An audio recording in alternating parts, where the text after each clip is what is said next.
Hello बच्चों, तो आप प्रश्न को पढ़ते हैं। प्रतिस्थापन विधि से निम्न रेखीय समीकरण युग्म को हल कीजिए।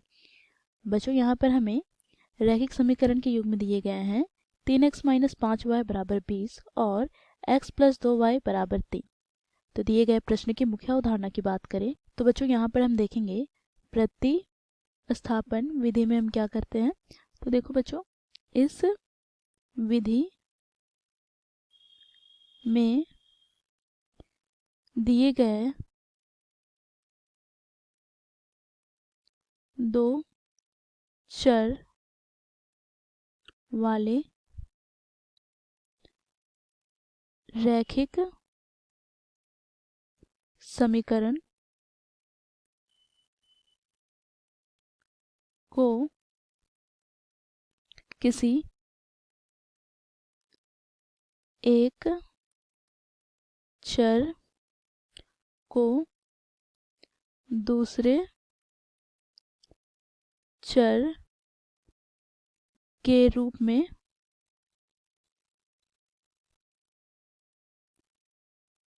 व्यक्त करते हैं। तो इस मुख्य अवधारणा द्वारा बच्चों हम दिए गए प्रश्न को हल करेंगे। तो बच्चों को प्रश्न में हमें दिए गए रैखिक समीकरण के युग्म को लिख लेते हैं यहाँ पर। तो क्या है, देखो 3x - 5y = 20।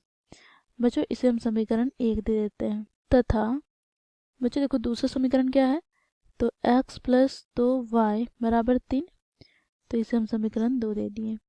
अब बच्चों देखो यहाँ पर समीकरण 2 से बच्चों हम क्या लिख सकते हैं। तो देखो यहाँ पर हम 2y को पक्षांतर करेंगे तो हमें x बराबर प्राप्त क्या होगा, तो 3 - 2y।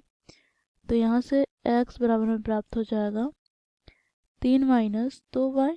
तो बच्चों इसे हम समीकरण 3 दे दिए। अब बच्चों यहाँ पर हम प्रतिस्थापन विधि का प्रयोग करेंगे। तो यहाँ पर हम लिखेंगे प्रतिस्थापन विधि से समीकरण 1 में x को समीकरण 3 से प्रतिस्थापित करने पर, तो यहाँ से बच्चों देखो x को हम लोगों ने दूसरे चर अर्थात y के रूप में व्यक्त किया है। तो समीकरण 1 में जो x है बच्चों देखो यहाँ पर इसके स्थान पर हम क्या लिखेंगे, तो 3 - 2y समीकरण 3 से। तो यहाँ से हमें प्राप्त हो जाएगा 3 × 3 - 2y, फिर यहाँ पर क्या है, तो -5y = 20। तो बच्चों इसे हम सरल कर लेते हैं। तो कोष्ठक खोलेंगे तो 3 × 3 = 9 -3 दूनी 6y -5y = 20। बच्चों देखो यहाँ से हमें प्राप्त हो जाएगा -6y -5y हमें प्राप्त हो जाएगा -11y बराबर यहाँ पर 20 - 9। तो यहाँ से हमें प्राप्त हो जाएगा -11 × y बराबर 20 में 9 घटाएंगे तो 11। तो बच्चों देखो यहाँ से हमें प्राप्त हो गया y बराबर 11 बटे -11। तो बच्चों ये कट जाएगा तो यहाँ से हमें y का मान प्राप्त हो गया -1। अब बच्चों देखो अब हम क्या करेंगे, y का मान समीकरण 3 में रखने पर, तो यहाँ से बच्चों देखो समीकरण 3 में क्या है, तो x बराबर 3 - 2y।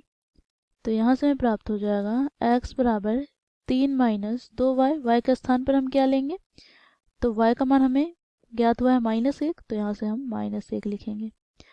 तो यहाँ से बच्चों देखो x बराबर 3, अब माइनस को माइनस से गुना करेंगे तो प्लस 2 × 1 = 2। तो यहाँ से हमें x बराबर प्राप्त हो गया 5। तो यहाँ पर हम लिखेंगे अतः दिए गए रैखिक समीकरण के युग्म का हल x बराबर 5 तथा y बराबर -1 प्राप्त हुआ। तो ये हो जाएगा बच्चों हमारा दिए गए प्रश्न का उत्तर। आशा करती हूँ आप लोगों को ये प्रश्न समझ में आया होगा। धन्यवाद।